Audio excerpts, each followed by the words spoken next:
Present day, driving north on I-30.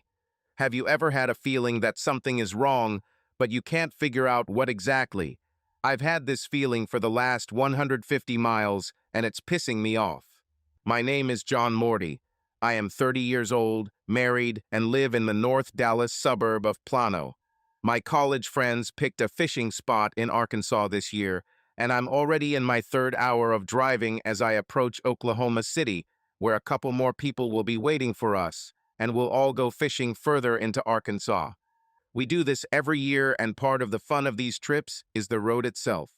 We all went to the University of Oklahoma, and I always look forward to this trip with my fraternity friends. My wife went with us the first 2 years after we got married, but didn't go last year. Now there are 2 of us in the minibus, Antonio Perez and me, but after the stop in Oklahoma City, there will be 4 of us. But I still can't figure out what's wrong. I go over the list of things in the van again in my head. There is a suitcase and things for an overnight stay. Laptop, yes. Fishing equipment is available. Refrigerators there are, and there are again. No beer, but we can buy it in Arkansas. There is food. Pork skins, yes. Charcoal for grilling, yes. Grill, no, but every house should have one. No more beer. First aid kit, yes. There is a travel kit for emergency situations. Everything is in place. Then I mentally check the house. Did I lock the door? Did I leave the stove on? Did you lift the toilet lid? No, it's okay. And I've already scrolled through the list 30 times since I kissed Ellen goodbye and left at noon. Something is wrong, but I can't figure out what it is. I went through everything related to work. I filled out a vacation application, left my contact information and phone number with my boss so he could contact me. I even have my laptop with me.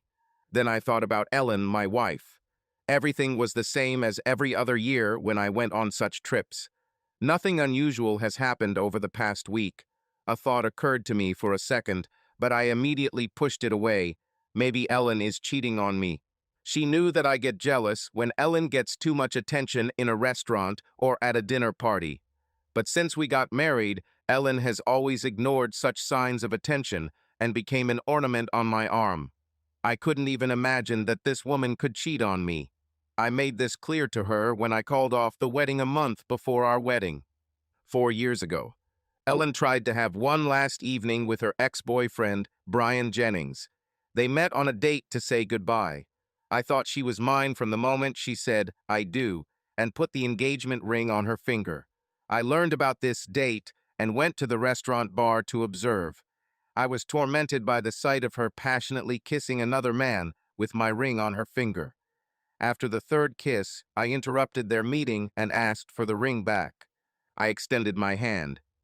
"It's simple, Ellen. You can have your last date with him or any other man, but not with my ring on your finger." She took off the ring. "But we're getting married. I just want to say goodbye." I kept my hand outstretched. "If I ask you to marry me again and you say yes, we will get married. But I will have to ask you again. The engagement is canceled." "What?" I looked at her calmly. "What's wrong?" I said that you can go on a date. An unmarried woman can date anyone. If you want to be free and not be a bride, just return the ring to me and we won't be engaged. You will be free again and can say goodbye to him as you wish. She just looked at me with her mouth open. I took the ring from her fingers and turned to her ex-boyfriend. "Brian, I'm sorry. I didn't mean to disturb you. Have a nice date." I left. I was clear and firm and stuck to my principles. To me, a woman or man with a ring on their finger was announcing to the world that they were no longer in the game of pleasure-seeking, so to speak. Before I reached the restaurant door, a desperate Ellen caught up with me. "No, John, don't do this. I want to marry you." I turned around. "Ellen, you're making a scene. Please go back to your date, and we'll talk later. You still have to say goodbye to all your exes, right?" She looked at her ex and back at me. "No, I only love you. Please take me back. I promise I won't date other men again." For the second time in my life, I got down on one knee, handed her the ring, and asked her to marry me. Restaurant patrons applauded when she put on the ring.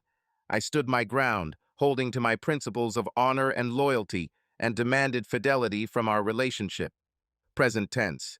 The 31st time I didn't find anything, and I was stumped because I knew something was wrong. I knew it, I just knew it. We were passing Norman, and I needed to pay more attention to the traffic, so I put my thoughts aside. Antonio and I were discussing meeting the others in Bricktown, the entertainment district of Oklahoma City. We stayed at the Renaissance Hotel, right in the center of Bricktown. In my 4 years at U, I knew this part of the road and knew where to go. Half an hour later, we checked into the Renaissance and brought our things into our room. It was already 4:15. Our phone was blinking. Antonio looked at me and said 2 words, "Bricktown Brewery." I answered, "Toby Keith's." Antonio took the phone, pressed a few buttons, and said, "Earl's Rib Palace." We both looked at each other and almost simultaneously said, "Tony beat us to it, didn't he?" We both sighed heavily. When you interact with 2 Tonys, one is called Tony and the other is called Antonio. Tony was a year older and was the first to receive this nickname.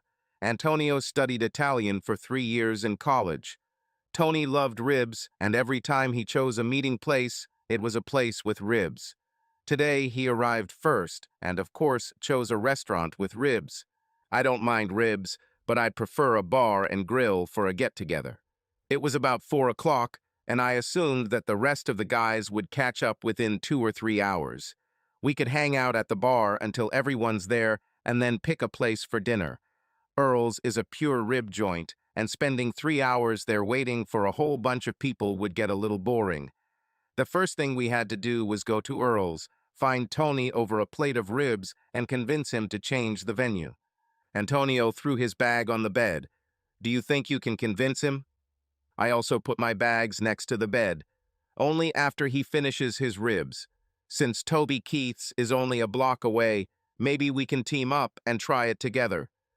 Antonio nodded, and we both headed to Earl's. As soon as we went outside, I finally understood everything. Or rather, I just looked at the sign at the intersection with Johnny Bench Street, and it gave me the right idea. Earl's and Toby Keith's were located on this street, and I had an association with baseball. I immediately remembered my baseball and realized that someone had touched it. As I was getting my fishing gear out, I glanced at the ball and saw Nolan Ryan's signature. That was the problem. It wasn't my Nolan Ryan autographed ball. It was my ball autographed by Pete Incaviglia, which Ryan also signed. It was a home run ball that Pete hit during a game at Arlington Stadium in August 1989. He was knocked out not by Ryan, but by Incaviglia, and I caught him. August 1989. I was 9 years old. For a little boy, sitting in the stands in the center of the field next to his father was real heaven. It was just the 2 of us, my father, Parker Morty, and me, his 9-year-old son, baseball glove at the ready. It was mid-August, and the temperature must have been over 100 degrees that day, but I didn't want to take off my glove, even though the sweat was pouring out of it. I knew that I would catch the ball that day, just as I was sure that I would catch it every time we arrived at the stadium. Of course, I usually went home disappointed, but every time I told myself that I didn't try hard enough. If I hadn't gotten distracted in the 4th inning, that's when I would have caught the ball. I had to look only at the game, only at the ball, and then, and only then, would I receive my cherished trophy. I didn't get up, I didn't eat, and I never took my eyes off the strike zone when a player entered it. And as soon as he got into position to strike, I began my mantra, "Hit me, hit me, hit me." I repeated it over and over again. In the 8th inning, Pete Incaviglia got into batting position and prepared to do something big, just like he always did. I should probably tell you who Pete Incaviglia is. In 1986, Pete Incaviglia became the 15th player in Major League Baseball history to make his Major League debut without playing a single game in the minor leagues. That year, he set club records for home runs and strikeouts. Twice I saw Pete hit the ball out of the stadium and out of the park. He was a real scorer and my idol. Pete was patient that day and began to play carefully. This was not the classic Pete I knew and adored. The pitcher's arm was already noticeably weakening, although I didn't realize it. I just knew that my hero wasn't hitting the balls he was pitching like I expected. How could I catch a home run if he doesn't hit the ball? The score was 2-0, and then Pete got up and knocked one ball into a foul. Then he missed another one and hit a few more balls. After the fifth foul, the count was full, and then the pitcher made an error, throwing a lazy slider that didn't go down, and Pete hit it with all his might, and the ball landed right in my glove. Everything paid off. My patience, my mantra, my glove, and I had my prized ball. Until the end of the game, I did not let go of it, studying every seam and every mark on it. After the game, my father took me to the player's exit to sign the ball. I begged the gate guard to get Pete Incaviglia to sign the ball. Something in my insistent tone or my big, sad eyes must have convinced him. And a minute or two later, the coach brought the ball back from the locker room with Pete's signature. When I looked at the ball, I cried, "This is not my ball. Where is my ball? They took my ball. Dad, I want my ball." Tears streamed down my cheeks, my chin trembled, and when the guard told us to leave, I resisted. My father tried to show me a signature that looked real, but I couldn't believe it. The guard ordered us to leave again, and then my father began to get angry with me and dragged me away from the gate. My legs gave way, and I fell as my father dragged me. "It has grass stains on it, Dad. Grass stains. It's not my ball." My father stopped, looked at me, then back at the guard. He picked me up and returned to the gate. "Okay, son, convince me." I was only 9 years old, but I gave the best speech I could muster. The umpire threw the ball to the pitcher, and he pitched it, and Pete hit it, and I caught it. Pete brought the count to a complete count and called out several fouls. The umpire had to give the pitcher a new ball after each foul. The ball that Pete Incaviglia hit never touched the ground. It was only in the hands of the players. "Dad, there shouldn't be any grass stains on it." I began to confusedly repeat the same thing, but my father saw the truth in my words and realized that I was right. He turned to the guard. "My son is right, you know. This ball was only used for one hit, and it was a home run. The ball my son Johnny wants to take home is the home run he caught in the stands.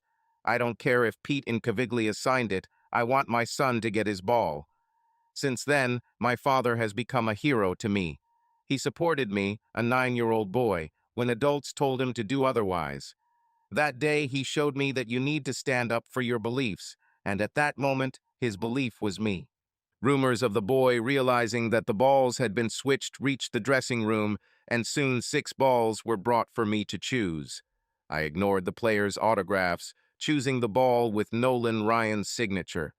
When asked to explain my choice, I began to describe the differences in the seams and the stain on the ball that the bat left when it was hit. I even described where there was some Lena Blackburn mud on the ball, the special mud that referees rub on the ball before the game. And I chose the right ball, right down to the last detail, a spot where the digits of Pete's bat's model number were partially visible. Pete hit the bat right in the sweet spot, and the marks on the ball remained very crisp. I pressed the ball to my chest, and a joyful cry escaped me. I did not take my eyes off the ball for a second, describing all the details that I knew about my ball. I held it like a sacred relic. I probably talked about him for about 5 minutes before I looked up and saw 6 players standing nearby in civilian clothes smiling at me, including Pete Incaviglia himself. One of them turned to Pete and said, "Inkai, you need to check if the marks on the ball match the bat." My dad and I were invited into the locker room, baseball's inner sanctum, and we went to Pete's locker. He took out the bat with which he struck and sat down next to us. Indeed, there were also marks on the bat left from hitting the ball, and these marks coincided with those that were on my ball. In his locker were several balls, all signed. Pete explained what happened. After he hit the game-winning home run, he wanted to hand out some autographed balls to fans as they left the stadium. He signed the few balls he managed to collect and put them in his locker before heading to the shower. When the coach came in to get the ball for me, Pete was in the shower, and the coach just took the signed ball and gave it to me instead of mine. Pete apologized for the mix-up and then signed both my ball and bat. I couldn't hold back my tears when he handed them to me. I was in seventh heaven. I don't even remember the drive home or how I ended up in bed.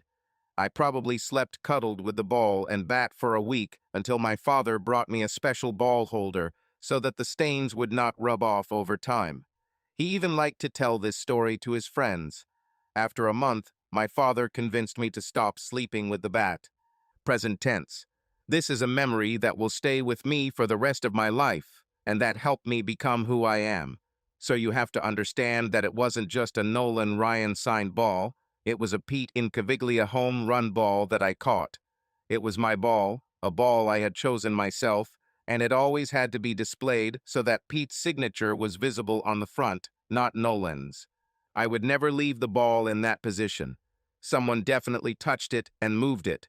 I didn't realize it consciously, but I probably noticed it out of the corner of my eye when I was getting my fishing gear off the shelf. The image was clear. My eyes saw Nolan Ryan's signature, and I would never leave the ball in that position ever. As we walked down Johnny Bench Street, I felt like I was in a trance, lost in memories. I fell a little behind Antonio, but stayed close to him on the way to Earl's Rib Palace. When Antonio turned sharply, I followed him. When the aroma of barbecue reached my consciousness, I came to my senses and quickened my pace. We went inside to find Tony and George each with a plate of ribs. George's wife, Diana, and her younger sister Ashley were also with them. We said hello and sat down. We argued a little with Tony about changing the venue to Toby Keith's, and Tony made his point by giving Ashley a 20 and asking her for more ribs. Rules are rules. Tony arrived first, which means he chose the place. Antonio stood up and returned with 2 bottles of beer, and I sipped mine slowly, wondering what to do with my ball. In fact, I realized that there was nothing I could do. It would be stupid to drive back to Dallas just to rearrange a baseball on a shelf, and this would not help me in any way to find out who touched my things. I kept wondering what to do until George pulled me out of my thoughts. "John, are you going to be a sad drunk today?" "What?" "John, you've only had half a bottle of beer, and you're already getting gloomy. Wake up. Whatever's going on at work, forget about it. You're on vacation. Have fun and relax." I nodded, cheered up, and knocked the bottle against George. What else was left for me? Then the thought occurred to me that if someone had gotten into my baseball, they might have gotten into my fishing equipment, which I had with me at the hotel. I stood up, finished my beer, and apologized to everyone that I needed to check on something in the van. I ran into a few people I knew on the way back to the hotel, but it was still quite early, and by 4:30 I was already checking my tackle box. Sure enough, 3 spinners were missing, including the 2 I used when fishing for striped bass this summer with Carl, Ellen's boss. I used these spoons to catch trophy bass, and Carl was left with nothing. It pissed me off. I could have easily replaced the spinners, but that wasn't the point. I wanted my own. I caught fish the size of a tournament trophy with these spoons, and Carl saw it. Less than 10 seconds had passed before I had already turned the ignition key and started the engine. When I fastened my seat belt, I had a moment of doubt. I put my foot on the brake, my hand on the gear lever, and froze. Are you crazy? I was about to drive 3 hours back to Dallas to fix the baseball and find the missing spinners. Then I would have to drive 3 hours back to the hotel. If I was lucky, I would be back by 11. It was crazy. But if I added gas, I could get back to 10 or half past 9. I remembered that I could grab something else on the way back. Photo albums. I had photo albums at home from my university days and from our meetings. We could leap through them in the evenings. They always helped start interesting conversations. I put the car in gear and drove out onto the road. I had barely left the parking lot when George called me. I told him I was going to take a nap at the hotel and would join them later. Then I looked at the phone and turned it off. I didn't know if Ellen knew someone had touched my things, but I wanted to find out when Carl was at our house, and I preferred that no one knew that I was going to Dallas. I raced along the highway and got home around 7:30. Ellen's car was not in the driveway. I quickly went to my closet and examined my ball. It was a copy, it was replaced. It had been over 20 years since I caught that ball, but I still knew the autographs, and there was no longer a stain on it. Charles, I looked around for my spinners, nothing. Not on one side of the shelf, not under the shelf, not behind it. Gone. It was Carl, I was sure. Carl, he was angry about our fishing and stole my lures. I headed to the bedroom to get some clean clothes. There was a bag from Victoria's Secret on the bed, but inside there were only receipts. Oh, Ellen, what are you doing now? But I already had a great idea who she was with. Charles, Charles, Charles. I was increasingly seething with rage. I went back to the van and pulled out some camo pants and a shirt. I never understood the point of wearing camouflage while fishing. Seriously, should fish bite on this? But this was the tradition of our brotherhood, so I had camouflage. I entered the house again and changed into camouflage. He grabbed a fake ball and went to Carl's house. I parked out of sight of the van and walked down the alley that led to Carl's backyard. I didn't yet know what I would do next, but I had a camera, and I knew under which stone Carl was hiding the spare key to the house. I had visited Carl several times and knew the layout of his house. Even if they met at the hotel, there was a chance that Carl had left my things at his place, and if I couldn't find them, I could talk to his wife, Melissa. As I walked along the house, I stopped at the master bedroom window and heard Ellen moaning. I knew her moans too well and realized that she may have just ruined our marriage. She knew very well my attitude towards betrayal, and even before the wedding, I made it clear that I would not tolerate betrayal. I sighed heavily, and at that moment I even felt a little relieved that we had not yet managed to have children. We saved money so Ellen could quit her job and become a stay-at-home mom when we had our baby. We had only been married for 4 years, our house was rented, and everything could easily be divided in the event of a divorce. Still, the rage in me continued to grow, and I was ready to bring it down on Carl, but I did not want to risk going to prison. I tried to look through the window to see what was going on, but the curtains were closed and I couldn't catch anything on camera. It didn't help me in terms of evidence, but I still wanted my things back. Carl loved to host big parties, and his living room bar was his pride. It had a custom-designed bar with lots of glass shelves and countertops. The bar featured glass shelves and neon lights that illuminated the woodwork, highlighting the bar's sophistication. I thought that perhaps Carl had put my things in the bar or placed them on the shelves behind him. I decided to sneak into his house and inspect the bar. I got to the door and listened. I could still hear Ellen and Carl having fun, so I quietly opened the sliding door and went inside. He paused to make sure that the sounds from the bedroom had not changed, then slowly closed the door and headed towards the bar. There were my things on the shelf behind the bar. Every single item. Spoons, a baseball, and a whole bunch of my baseball cards. I didn't even suspect that he stole them too. These were my memories, pieces of my life, and he just took them for himself. I quickly replaced the fake ball with my own and left 3 old spinners on the shelf instead of my favorite ones. I had nothing to replace the cards with, so I just took them. I carefully walked back to the sliding door, was about to leave, and suddenly I heard Ellen scream. "Stop it!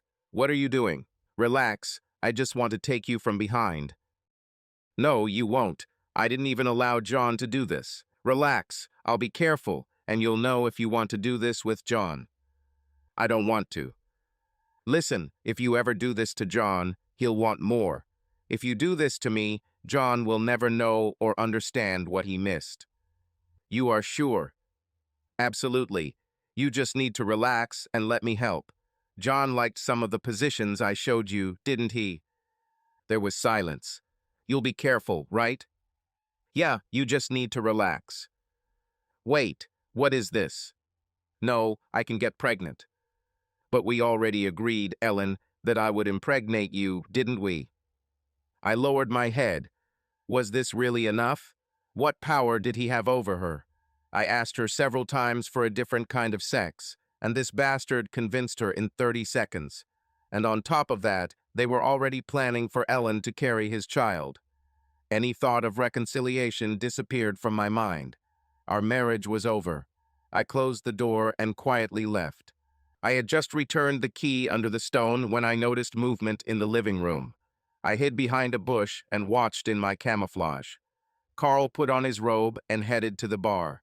He flipped the switch, and the neon lights inside the glass cabinet illuminated the bottles of alcohol. He took out an ornate glass decanter and poured 2 drinks. Holding the decanter, he took one of the drinks and drank it in one gulp. Then he poured himself another drink and made a salute to the shelf on which the baseball, the decoys, and the map stood, but the cards were no longer there. Carl looked surprised. Before I tell you what happened next, I need to say that I have always believed in karma. Maybe it's because the good guy has to win in the end or something like that. Or maybe it came from the time I caught Pete Incaviglia's baseball. Karma meant that if I was worthy enough, the ball would come to me. But that night, I saw how karma caught up with Carl. Carl noticed that something was wrong and, in a rage, smashed the decanter on the glass surface of the bar. This broke the top of the bar, and the decanter fell onto the first glass shelf, breaking several bottles along with the shelf. The shelves below collapsed like dominoes, smashing bottles and spilling their contents onto the neon lights below the bar. When the glass shattered the neon lights, Carl was engulfed in a fireball. Carl generously applied the ointment to his skin, unaware of its flammable properties. When the incident happened, it became obvious that this decision was not the best. He tried to cope with the resulting fire, but the flames spread to his hands.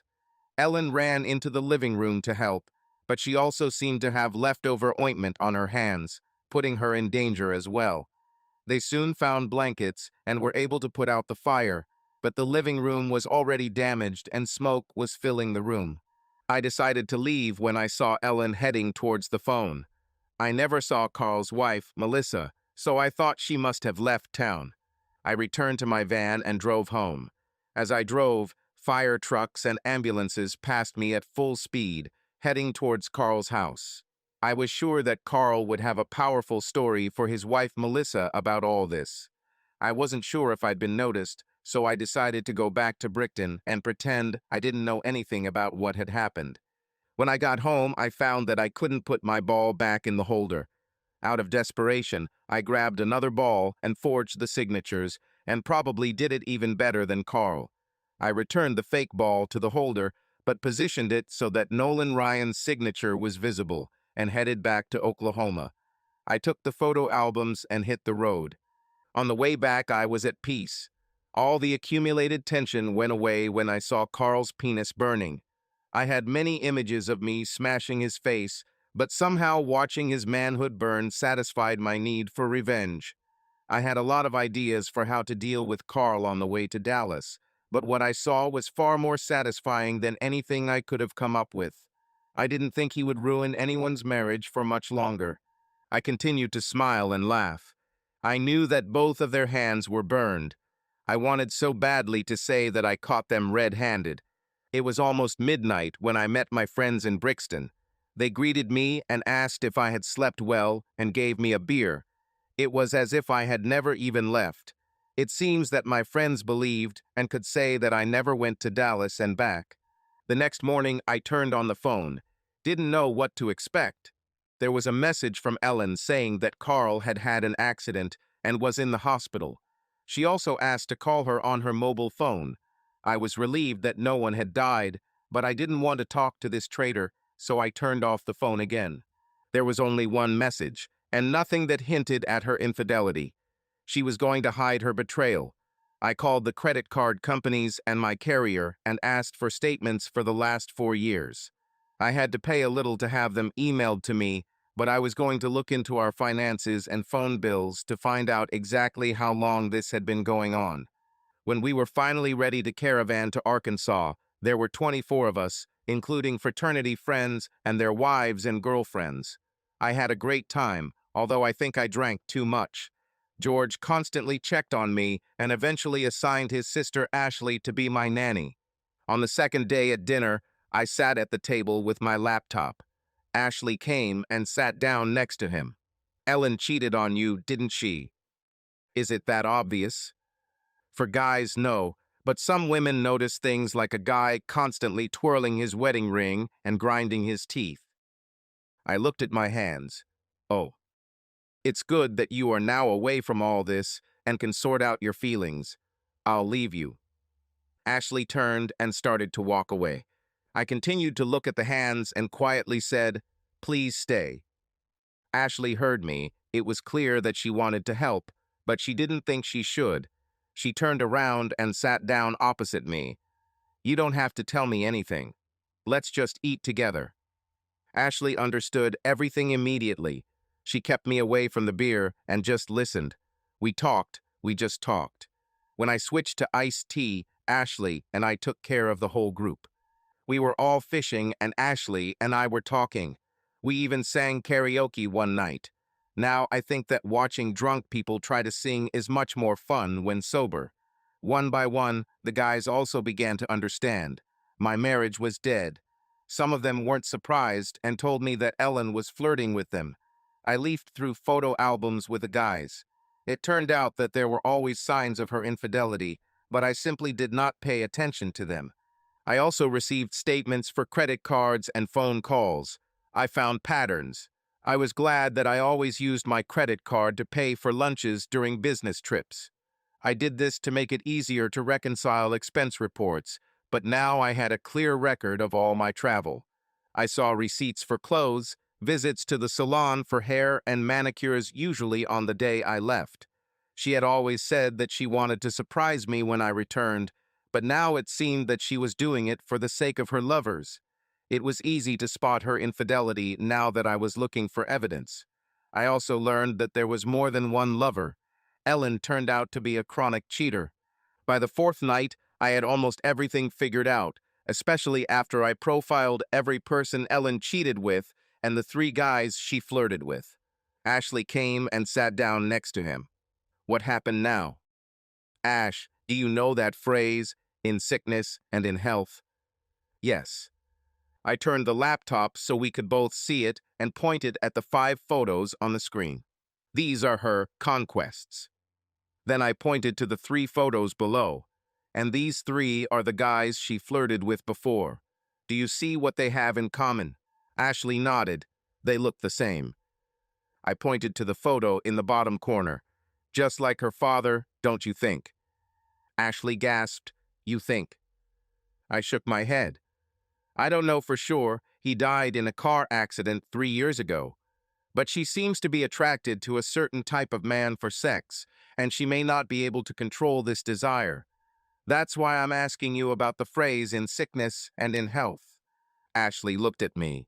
"You can't trust her anymore, right?" "Ash, she betrayed me when she went back to Brian Jennings after I made it clear that it would end at the end of our engagement. The only thing that has changed is that she has become better at hiding the infidelities. If I give her a second chance, she will have to admit it. Everything she has done, she must treat this addiction. Otherwise, she will only learn to hide her connections better. John, it's up to you, but in my opinion, you will never be happy in this marriage. You will always be watching her, and mistrust will destroy your union. That's why I'll only give one chance. She has to want to save the marriage, and that means full confession."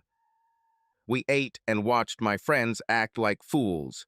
I noticed that some people also switched to iced tea and watched this performance. During dessert, Ashley started looking at me strangely. "What? Is there whipped cream on my face?" "John, I've been thinking about how much you're suffering. Would you like to come to my cabin tonight?" I shook my head. "Ash, I don't need pity sex." "I don't need it either, John. And if that's all I get, then it's not worth it. I don't want a pathetic man in my bed. I spent 5 days in the company of former college bros, and I need to be taken so that I was pressed hard. I'm offering you sex for revenge." My eyes must have widened and lit up. I mentally undressed Ashley and felt my mouth water, but I restrained myself. "John, you're not the only one with problems. I came here with my sister Diana to forget what a jerk my last boyfriend was. I was hoping for crazy sex this week with several guys. But instead, I find out that it turns out, everyone takes care of each other. Did you know what George did?" That damn son-in-law warned everyone that I was suffering and not to touch me this week. I guess he didn't tell you, so I guess. He tried to set us up. I want someone to help me forget. Damn it, I wanted a few of you to just use me this week, and then I found out that you bastards have some kind of damn code of fidelity. Friend, John, I need this, and I think you do too. Ash, you have no idea how tempting your proposal sounds, but no. Ashley winced. Damn, that means I'm going to need another set of batteries. On the fifth day, I received a message from the resort complex where we rented cabins. It was from Melissa, Carl's wife. She found me at work and wanted to talk. I bought a calling card and went to the payphone. She told me everything. She divorces Carl. Ellen had burns on her arms and was treated for smoke inhalation, but was otherwise fine. Carl had burns on his arms and groin, but he will survive. Melissa wasn't sure how much sensation he would have after healing, but he would be able to move on with his life. She got a confession out of both of them, and they insisted it was just a one-time thing. Melissa asked if I could share my credit card and phone statements, and I agreed. We agreed to meet to compare notes before I spoke to Ellen. As far as I could tell, no one knew that I had returned to Dallas. I planned to use this information to catch my wife red-handed. In fact, I knew a lot more about her cheating than anyone else would want to know. I told everyone that my wife had an accident and that I had to cut my vacation short. Antonio returned home with me, and the others found other transport. Upon returning to Dallas, I rented a hotel room for the last few days I was supposed to be away. I called Melissa, and she and I compared accounts to see if our spouses' accounts matched. I didn't tell Melissa what I heard when I returned, and that the affair lasted much longer than one night. I had already put all the puzzles together and knew exactly what Melissa needed to see from my evidence. We eventually found expenses on Ellen's credit card that matched Carl's hotel expenses. We also checked the frequency of calls between them, and their number increased before paying for hotels. By the end of the week, I had a lawyer drawing up divorce papers. I returned home as if everything was normal and gave Ellen a chance to explain herself. She admitted to having an affair that went wrong and said she would atone for her guilt. I told her she should move into the guest bedroom and get tested for styes. I checked the baseball and found that Pete Incaviglia's signature was now facing forward. Now I knew that Ellen had at least moved the ball. For 3 days, she tried to beg me to come back, but she never changed her story. She never gave a full confession, so I remained firm in my decision. She was served divorce papers at work. Ellen tried to call, but I turned off the phone. I wasn't at work either. When she returned home, she found that I had moved out. She hired a lawyer, and they insisted on consultations. I had no choice. I went to counseling because it was ordered by the court. At the first consultation, I listened to the same story she told me before. I didn't believe it and started finding inconsistencies in her story. The psychologist took her side, saying that I was too closed. I was accused of being overly critical. I was not allowed to object to her words in the first session. I had to just listen to her lies. The psychologist was on Ellen's side, pointing out my unreasonableness. The session ended with me looking like a creep. I apologized and calmly asked if I could talk about my feelings at the next session. In the second session, I talked about betrayal. I brought Ellen's phone records as well as her credit card statements for the last 2 years. Melissa also provided statements showing when Carl rented motel rooms. There was an obvious connection that Carl and Ellen had been dating for over 18 months. I had questions. Why did Ellen go to the salon and get her hair and nails done the day before I left on a business trip for a week? If she was doing it for me, why not do it the day before I returned? Why did Ellen buy things from Victoria's Secret before I left? When I was away, why did Ellen put more gas in the car than when I was home? What other trips has she taken? I didn't ask Ellen these questions directly. I used them to explain my feelings of betrayal. Now Ellen began to argue with me about my conclusions, but this time the psychologist treated her the same way she treated me. She was told that I should be free to express my feelings, which meant that Ellen should be willing to listen to my experiences. Then Ellen changed her version, but now the psychologist was on my side, helping to identify inconsistencies in the new version. At the third session, Ellen confessed again and claimed that she had now told the whole truth. Then I asked the psychologist if I could invite Brian Jennings to the next meeting, and Ellen turned pale. Then I explained that he also found Brian's number in her phone call records, as well as the same purchases as with Carl. I also showed additional evidence, my photo albums. I found photographs of Ellen with her father, a man about 185 centimeters tall, with blue eyes and light brown hair. I found photos of her ex-boyfriend who was about the same height, with blue eyes and light brown hair. Carl and Brian also fit this description, as did 3 of the guys in the fraternity. I had letters from each of them saying that Ellen was flirting with them. When I showed pictures of each of these guys with Ellen, she smiled and looked at them with admiration. I had 2 other exes that I could use to prove my point. I decided that I would wait for another confession before using them. I didn't want to release the entire arsenal at once, and I didn't want to tell Ellen that I was back. After I explained the incident that happened a month before our wedding to Carl, I told the counselor that I couldn't trust Ellen with any man who fit that type. Then the counselor asked the question I didn't want to ask. Did your father do something to you when you were little? Tears streamed down Ellen's face, but she didn't say a word. I got up and went to the door.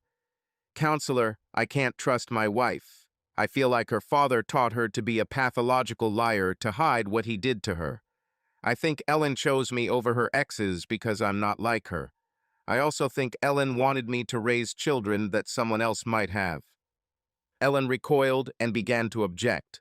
I just extended my hand. Ellen, these are my feelings, and I have no proof. But this is the mountain of mistrust that you will have to climb to save this marriage.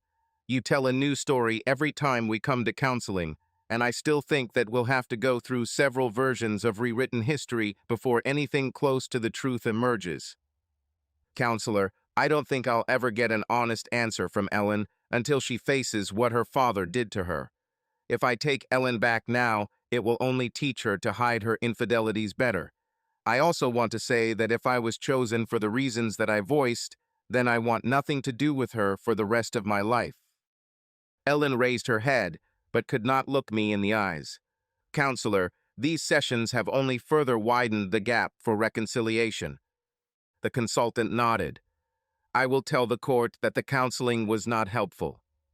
After this, the divorce went through without objection. As far as I know, Ellen is still attending counseling. 3 months later, Ashley showed up on my doorstep. John, I saw how you dealt with 22 idiots when you were in a lot of pain. I was hoping that you would accept my offer of revenge, and you didn't. It made me terribly angry, but you made me stop thinking about that idiot with whom I met. Ashley shifted from foot to foot. John, aren't you going to say anything? What exactly? Damn it, you don't make it easy. John, I can't stop thinking about you and how faithful you were to your wife, and why I couldn't have a boyfriend who was just as faithful. You ruined everything. Ash, calm down.